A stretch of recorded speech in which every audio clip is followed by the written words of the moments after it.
Do you feel like you're on the verge of giving up something and then you stop yourself from doing so? Do you often think of quitting something that is not working for you and then you convince yourself to carry on?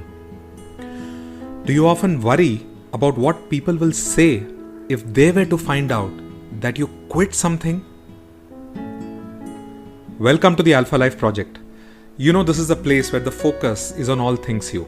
And we have an agenda of establishing awareness, enabling analysis, and empowering action so that you can upgrade your life and make it an alpha life. This is Bala, your fellow alpha lifer, and it's a wonderful, wonderful time for us to do some deep introspection and for us to live our alpha life. Today we have another very, very interesting topic of introspection. It is something that is very relevant to the current times, and I'm sure you will relate to it. I call it quitting. Is it really a sign of weakness and failure? You know, there is no one in this world who has not thought of quitting something or the other, and that too multiple times. This is something that keeps coming back to you every single day, and that too multiple times, and that again with regard to something or the other. Some people want to quit some habits, some people want to quit some relationships, some people want to quit their job, some just want to quit trying doing something, and it just goes on and on.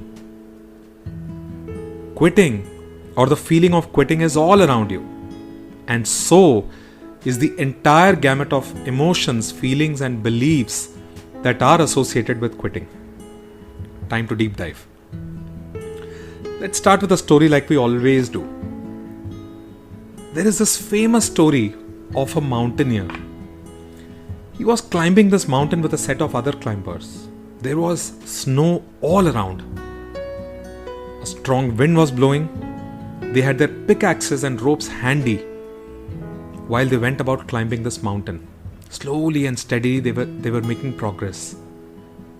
Soon, like it happens at very high altitudes, a snow blizzard started and they couldn't see anything within 2 meters of themselves. Imagine, they were almost blinded.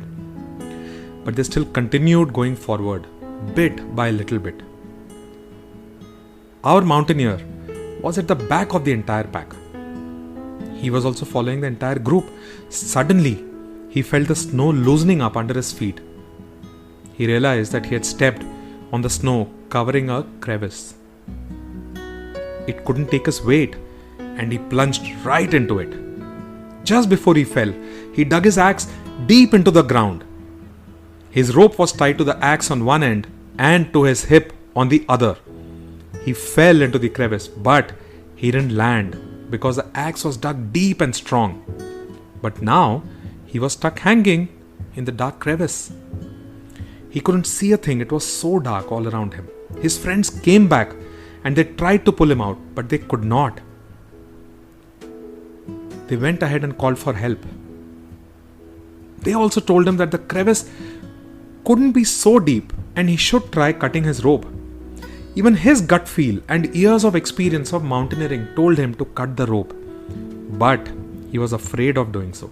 He refused to cut his rope, fearing that he would be flung deep into an endless crevice. After all, he wasn't a quitter. Why would he quit at this stage? He decided to hang there from the rope till his strength would allow him to. You want to know what happened to him, right? As always, we will continue this story at the end of the podcast. So coming back to quitting.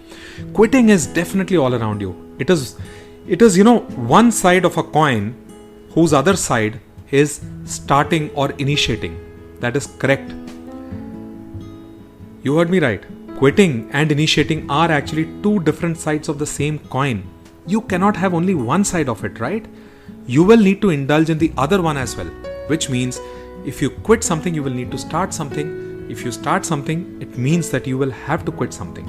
You can initiate something only once you quit something else, right? Or you can quit something only once you decide to start something else. If you want to start a new habit but fail to, it is because you are not able to quit the old one. You would have heard the famous saying, winners don't quit, quitters don't win. Oh my God. At one point of time, this was such an inspirational saying. But you have no clue how deep this is into your psyche, do you? Let's look deeper. So this quitting has been drilled as something very undesirable into your psyche, into your mind. You and your many previous generations before you have been repeatedly told that quitting is bad, that it's something that you should never do. Isn't that right? Isn't that what you've been told since your childhood? That's exactly what has been told to multiple people, almost everyone. You know what? Get this. Someone who has issues with quitting will also always have issues with starting something new. These two go hand in hand. Hence, if you see someone who tried to start a new habit but quit it, remember, he can't be called a quitter because he actually never quit his old habit. And hence he was never able to start his new habit. Think about it. By the way, only the human race suffers from this issue of quitting, not quitting. Look at the animal kingdom, nature. Have you ever seen a predator just chasing its prey continuously without quitting? No, you wouldn't have. The moment it realizes that it's not going to get anywhere near the prey, the predator just quits the chase and then focuses on the next one. Yes, that's what happens in nature also. So why do we humans find it so hard to quit? Let's look deeper. Quitting is actually one of the hardest things to do, contrary to popular belief. People feel that, they are not quitters, or sometimes they feel that they are quitters, but it is something that is extremely hard to do. It is because of the deep association that this has with your persona, your identity. You are not able to quit something because that particular thing gets attached to you as an integral part of your identity. That is correct. That's why a lot of people are not able to quit smoking, because being a smoker has become a part of their identity for whatsoever reason, and they can't cut off a part of their identity, right? Once something like this gets attached to you as part of your identity, you can't just cut it, you can't just quit a part of your identity. This deep association doesn't allow you to quit whatever you're trying to quit. Also, the stigma that has been created in your mind about quitting is something that stops you from doing so. And it keeps you stuck in things that you don't want. You wouldn't want to be called a quitter by other people, would you? Didn't think so. This message has been so deeply entrenched at a subconscious level that you just find it so hard to quit. Hence, people stick to bad habits, bad relationships. They stick to jobs that they don't want to do. That is also the main reason why people stick to bad investments. They just can't quit it. Now you would realize that quitting is much more easier said than done. In our culture, quitting is associated with failure or with weakness. Quitters are viewed as something out of the ordinary. People who are failing, people who can't succeed, people who are weak. That's how it is associated, right? By the way, who said this? Who said that not quitting something that you don't want is a sign of strength or is equivalent to winning? I have no clue. Just sounds counterintuitive when I think about it. But that's what has been drilled into you, right? That's what has been drilled into all of us. If you continue thinking like this, you are going to keep inviting discontentment into your life. That is right. Not quitting, not letting go when it's time is also one of the biggest reasons for issues with mental wellness. When you don't quit at a time that you're supposed to, you invite all sorts of internal struggles which basically tear you from inside. They just tear you. One part of you wants to quit, one part of you doesn't want to quit. Imagine the tear, the divide that you live with. Don't take my word for it. Translate this into your own life. Pause for a moment and see how this translates for you. What do you make out of this? Identify all the areas in your life where you are struggling with quitting something that you would rather not do or that you would rather not have in your life. It could be a habit, a relationship, a vocation, or anything else. Think deeply about why are you still stuck with this while every fiber of your body is yelling at you, please quit, please quit, please quit. Why are you still stuck with this?